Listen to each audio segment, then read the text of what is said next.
Baik, assalamualaikum warahmatullahi wabarakatuh. Waalaikumsalam warahmatullahi wabarakatuh. Apakah suara Pak Arif terdengar? Terdengar, Pak. Terdengar ya. Baik, teman-teman dan juga seluruh sivitas akademika MAN 21 Jakarta. Hari ini kembali kita berjumpa dalam diskusi Lingkar Amanah Budaya. Baik, hari ini mudah-mudahan semuanya sudah siap ya untuk melakukan presentasi yang insya Allah hari ini akan dibawakan oleh kelompok 4. Sudah tampil tadi ya PPT-nya? Sebentar, Pak Arif buka dulu ya. Bentar, saya pembukaan dulu. Cek, oke. Depan ini dibuka, Pak. Oke, sebentar lagi, sebentar. Baik teman-teman dan juga seluruh sivitas akademika MAN 21 Jakarta, kita akan segera menyaksikan presentasi dari teman kita untuk tentu saja pertanyaan, kritik, saran, masukan dan juga tambahan nanti akan sangat diperlukan untuk berkembangnya diskusi yang akan kita lakukan pada kesempatan siang hari ini. Zia dan kawan-kawan sudah siap? Zia? Iya, Pak. Sudah siap-siap aja, mungkin bisa dibacakan di situ ya. PPT-nya ditampilkan boleh. Baik, sebentar, Pak.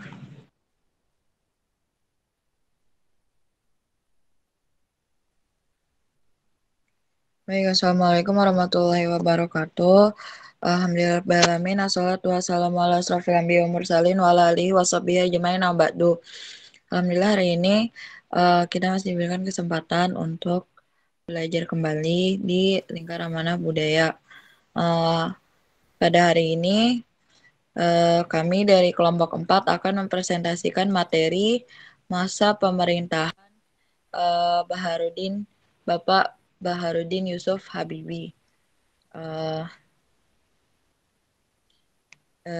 Di sini anggota saya Di sini anggota saya ada beranggotakan Nadia Salsabila, Farica Anggun, Viana Larasati, Tiara Hairunisa, Aulia Faradila. PPT-nya belum? Izinkan saya share screen. Oke.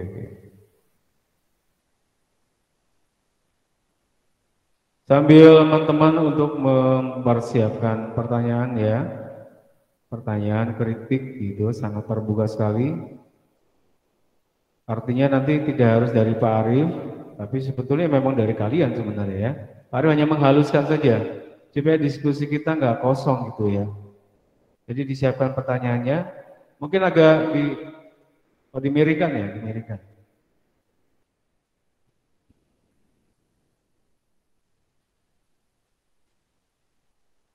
Oke, sip.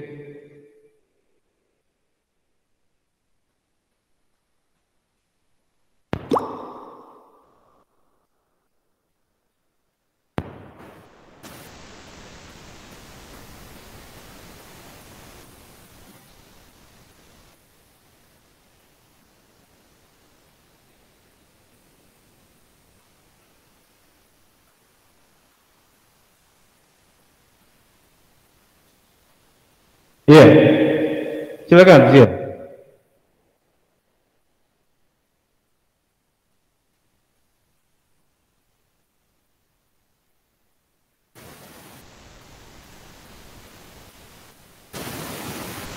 Cek.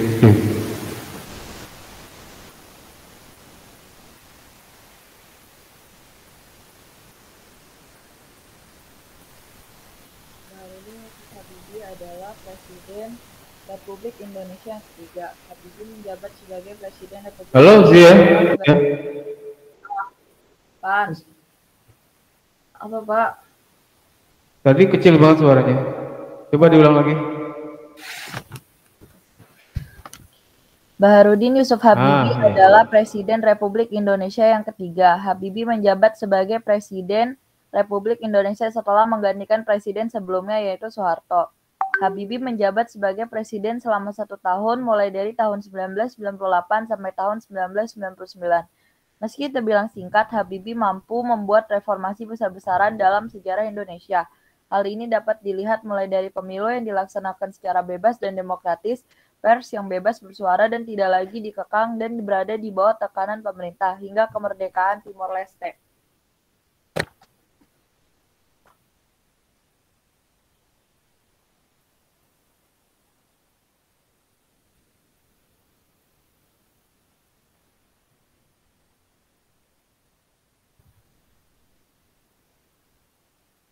Selanjutnya akan dilanjutkan oleh teman-teman saya.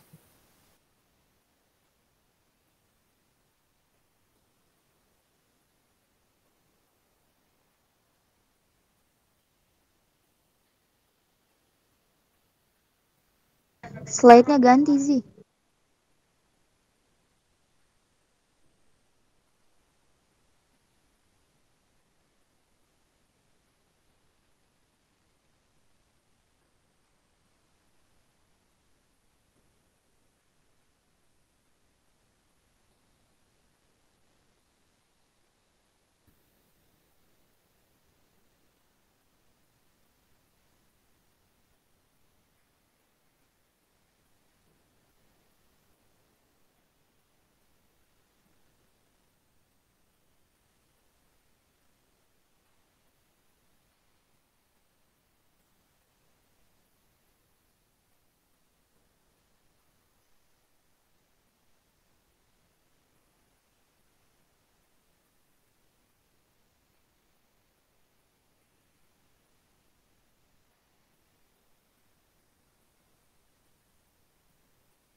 Dari itu baca.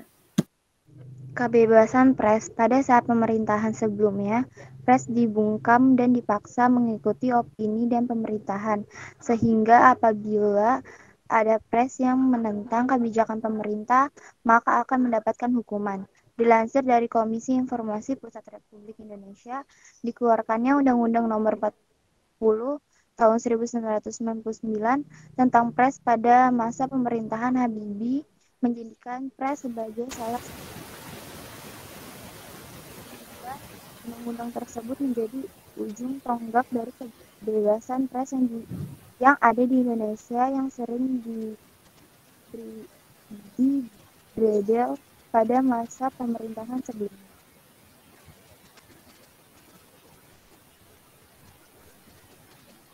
Habibie juga membentuk undang-undang mengatur kebebasan masyarakat Indonesia dalam melaksanakan pemilu yang diatur dalam Undang-Undang Nomor 2 Tahun 1999 tentang Pemilu.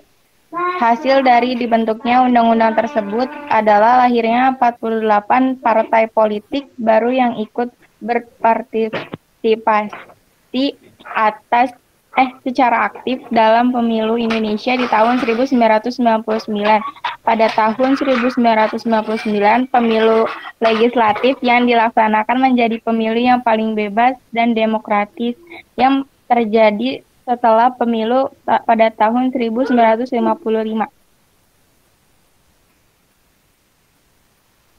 Otonomi daerah. Wilayah Indonesia yang sangat luas dan memiliki karakter dan budaya yang beragam menjadikan otonomi daerah merupakan hal yang diperlukan untuk diterapkan di Indonesia.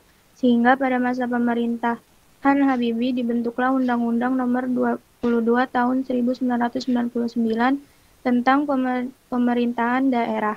Hasil dari lahirnya undang-undang ini adalah meredanya gejolak disintegrasi yang sebelumnya sempat pecah di Indonesia.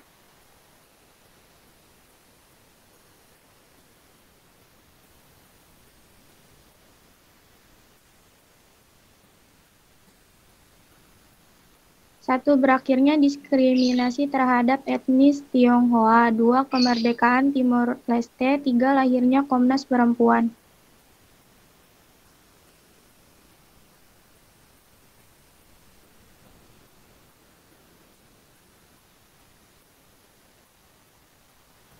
Sekian dari kelompok kami. Wassalamualaikum warahmatullahi wabarakatuh. Jika ada pertanyaan bisa ditanyakan.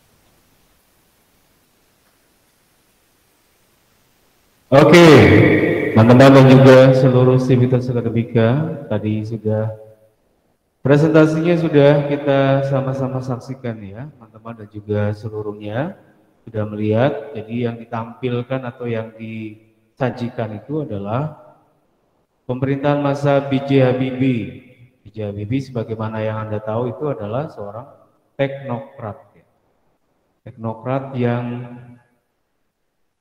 keahlian dan keilmuan, secara keilmuan itu beliau dapatkan dari Jerman ya. Dengan segala latar belakang cerita di balik itu semua, saya kira sangat menginspirasi apa yang kemudian diteladani atau tindak tingkah laku ya, perbuatan, perkataan, prestasi yang luar biasa dari presiden kita yang kedua, yang ketiga, maaf.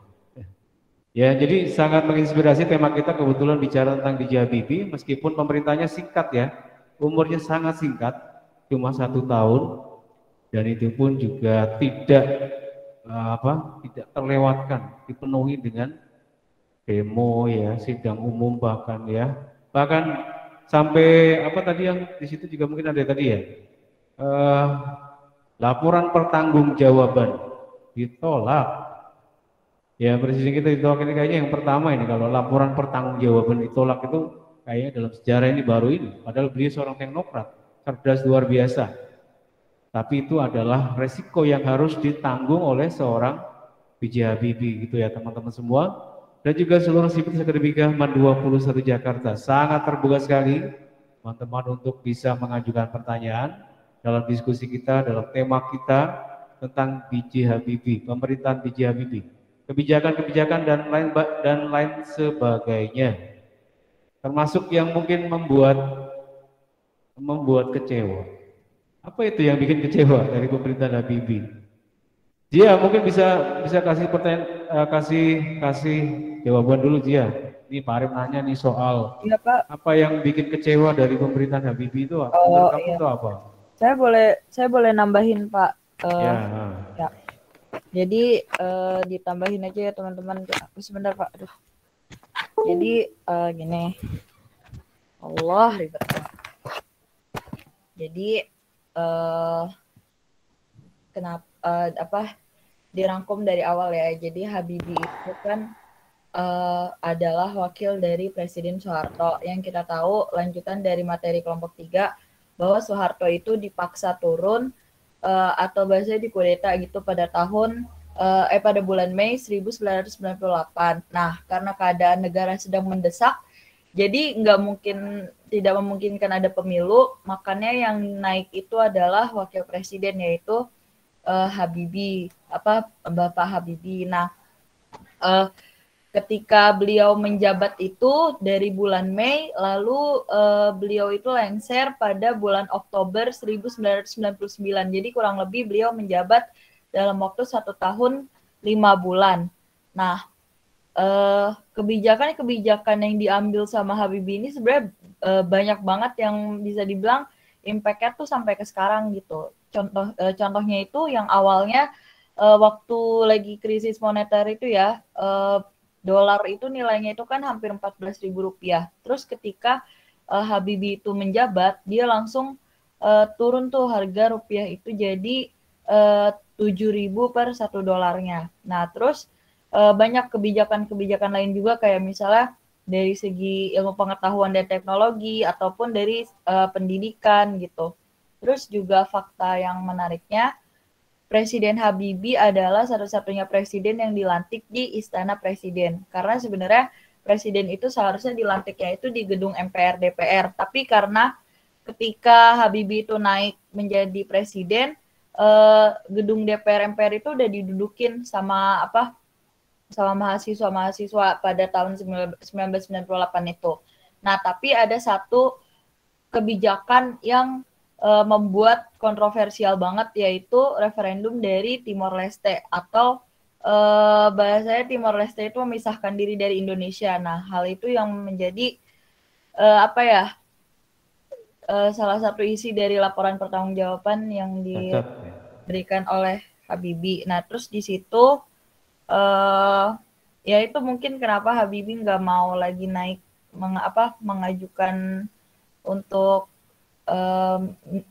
mengajukan dirinya ke pemilu, mungkin salah satunya itu kali ya. Jadi kalau menurut saya sih personal seorang Habibie itu dia mungkin lebih senang ke pengetahuan dan teknologi gitu Pak. Jadi kayak dia mungkin kurang kayak suka nyemplung ke dunia politik, karena kan sampai dia turun dari presiden, setahu saya dia nggak lagi aktif di parpol kan, di partai politik. Beda sama kayak Megawati atau SBY kayak gitu. Kalau menurut saya sih gitu Pak. Bisa ada yang dikoreksi kalau ada yang salah mungkin. Iya, jadi itu adalah unsur yang kemudian membuat kecewa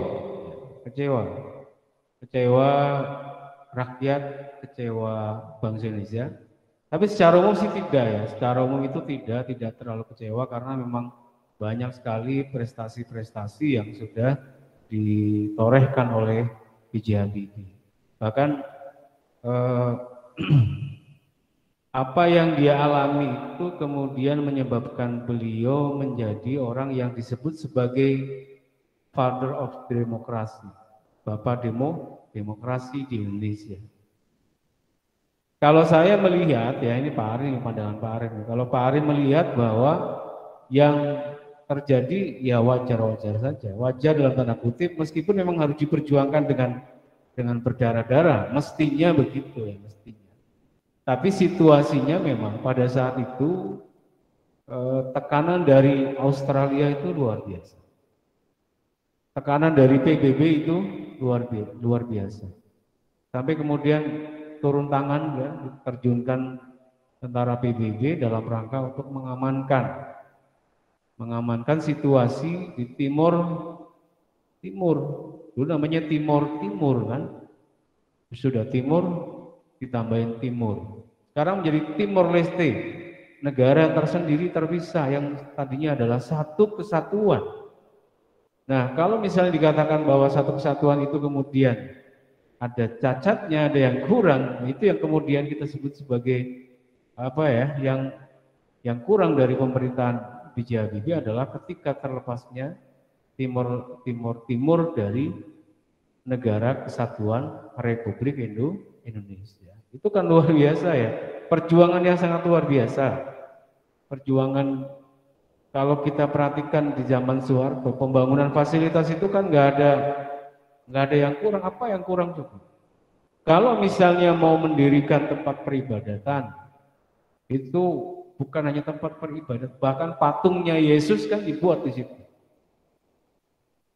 Patungnya Yesus Kristus dibuat di Timur. Jalan, infrastruktur, itu perhatiannya luar biasa. Sementara kalau kita bicara kontribusi, Timor itu wilayah yang tandus, kering, terkenalnya kering begitu. Daerah-daerah pegunungan, daerah-daerah yang tidak terlalu produktif lah ya, untuk menghasilkan sesuatu yang katakanlah memberikan keuntungan besar, itu kan tidak terlihat dari Timur. Nah, ini yang kemudian saya kira cukup disesalkan. Saya nggak tahu sekarang Timor Leste dia nyesel apa enggak, tapi kan kita mesti teliti ya kalau dia menyesal atau tidak itu. Tapi saya yakin bahwa perhatian Indonesia itu sudah sangat luar biasa. Sekali lagi saya katakan bahwa ketika kita berbicara tentang pemerintahan B.J. Habibie, pada saat beliau menjalankan itu memang sangat luar biasa. Tekanannya itu luar biasa. Dan memang itu adalah risiko seorang presiden ya, barangkali kayak gitu. Sebagaimana Jokowi sekarang tekanan juga luar biasa, Siapapun pasti mendapatkan tekanan yang luar biasa. Itu realitas seorang presiden. Jadi presiden itu ternyata tidak gampang. Betul nggak teman-teman? Betul ya, betul sekali, jelas. Tidak gampang, sangat sulit, penuh tantangan. Cek. Nah, itu yang kemudian terjadi pada, saya kira bukan hanya di, tapi bahwa ada prestasi yang dilakukan atau prestasi yang sudah diraih adalah tadi sudah disampaikan, misalnya bicara tentang menguatnya nilai rupiah dari 14.000 bahkan sempat menyentuh angka 15.000 lebih ya. Itu bisa turun sampai berapa tadi? 7.500-an, sekitar itu. Itu prestasi. Lewat cara apa? Lewat cara restrukturisasi dan juga rekapitulasi itu yang dilakukan oleh B.J. Habibie. Satu dalam bidang ekonomi itu ya. Itu ekonomi itu. Karena problem utama dari krismon itu artinya adalah krisis ekonomi. Economic crisis. Krisis ekonomi, maka kita menyebutnya krismon, terkenal banget waktu itu ya, krismon. Cek. Itu dalam bidang ekonomi. Sampai di sini terlebih dahulu ada yang mau tanya atau yang ingin menambahkan atau yang ingin memberikan suatu respon barangkali.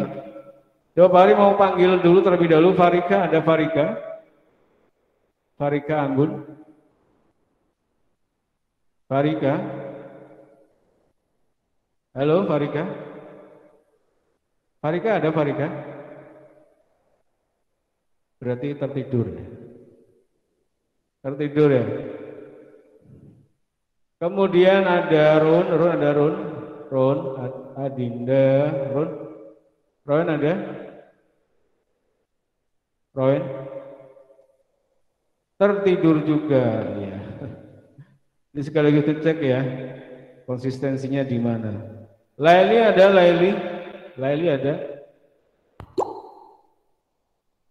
Tertidur juga. Zia, Pak Ari kedengeran nggak Zia? Kedengeran Pak.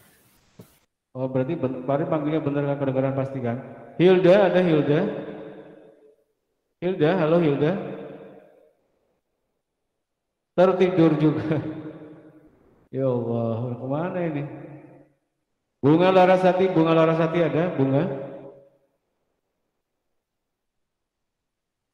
Ada Pak. Ada orang ya? Oke, dari tadi berapa yang dipanggil baru Bunga yang jawab. Bunga, nyalakan kameramu Bunga sekarang.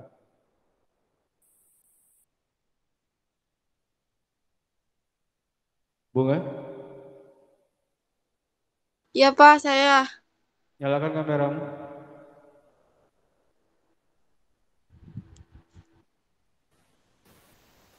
Cek. Oke, Bunga. Pertanyaan Pak Arif nih. Gak apa ya, Pak Arif justru malah nanya ke kelompok lain atau ke peserta. Bunga, apa yang kamu tahu tentang B.J. Habibie? Bunga. Apa ya? Nah, saya tahu dia yang bikin pesawat. Iya, terus apa lagi? Terkenalnya pasti pesawat ya. Setelah itu apa? What do you know about Mr. B.J. Habibie? Mungkin dia pernah bikin beberapa buku gitu. Oke, buku apa yang terkenal? Saya nggak tahu. Lupa apa yang terkenal. Loh, yang di filmin itu apa yang terkenal? B.J. Habibie dan Ainun. Lo nanya malah. Oke, iya ya. Terus apa lagi? Habibie Ainun ya salah satu karyanya luar biasa ya, novelis.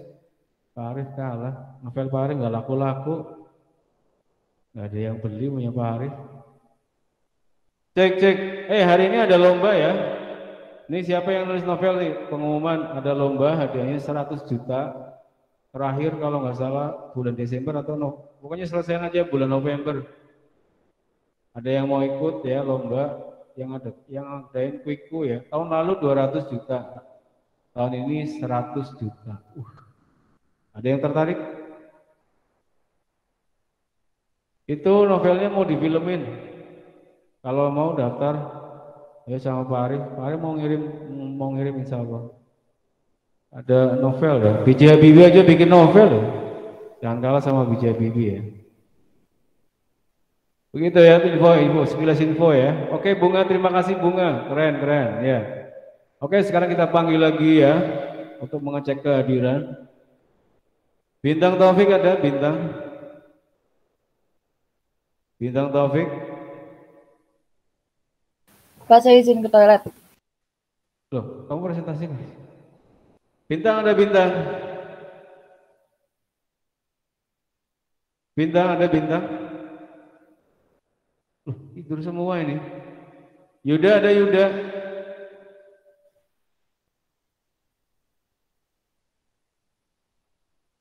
Oke, nyalakan kamera semuanya. Nyalakan kamera semuanya. Ini nggak ada orang ini. Coba nyalakan kamera semuanya. Yuda udah nyala, Bunga udah. Nyalakan kamera semuanya. Nyalakan kamera. Tadi yang Wis, Pak, wis.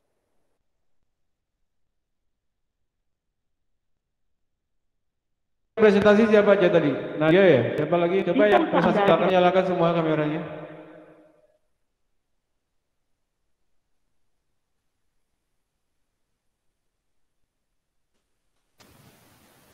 Cek.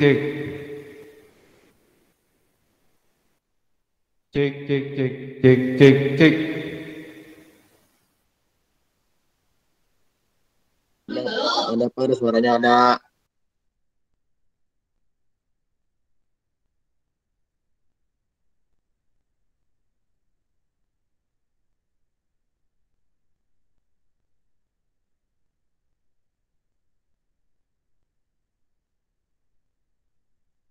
Semuanya.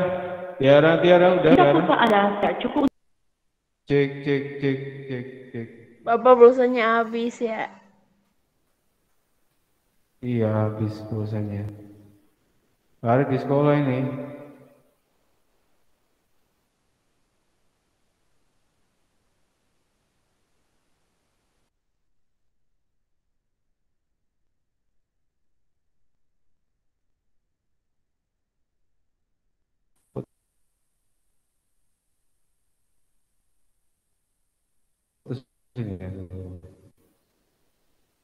Cek.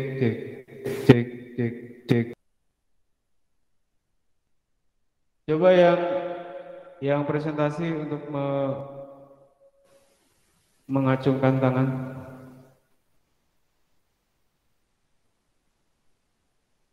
Cek. Yang presentasi acungkan tangan.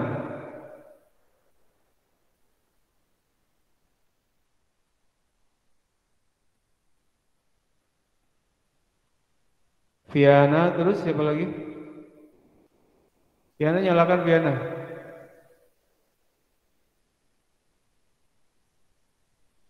Eka presentasi nggak Eka? Eka udah kemarin ya? Nadia ya? Nadia, Viana, Nadia.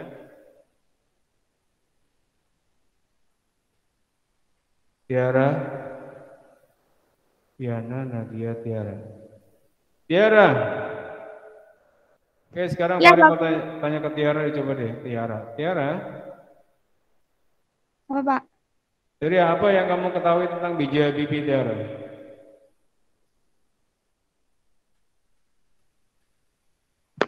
Selain yang tadi mau menambahkan boleh nggak apa-apa? Mau menambahkan boleh.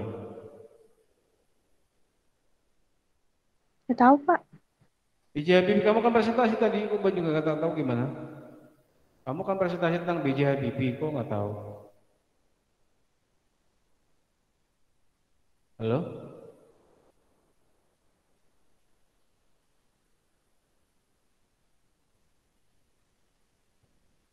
Coba Viana dulu deh, Viana. Ya, Pak. Viana, apa yang kamu tahu tentang B.J. Habibie? Coba dinyalakan kameranya, kamu di atas pohon terus dari kemarin.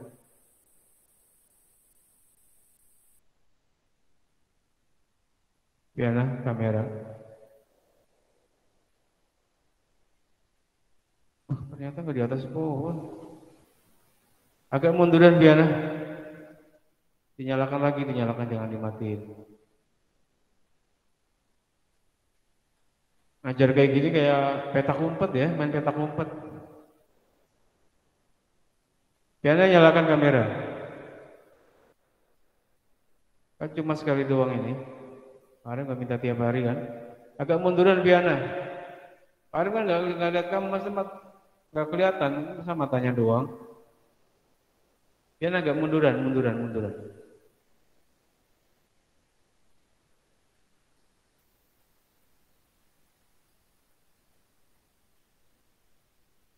Piana nggak kelihatan Piana.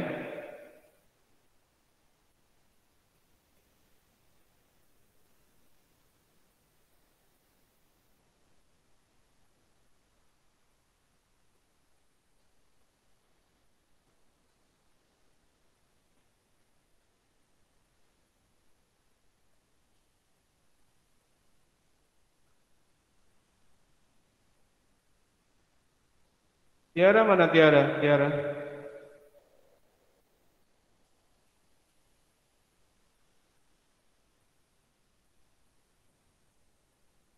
Zia juga nggak ada Zia.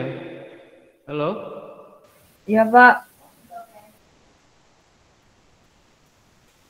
Kenapa, Pak? Tiara, Nadia. Tiara, Nadia, Viana, Anggun, Anggun mana Aulia, Anggun, sama saya. Anggun mana Anggun? Anggun mana Anggun? Anggun nggak masuk ya?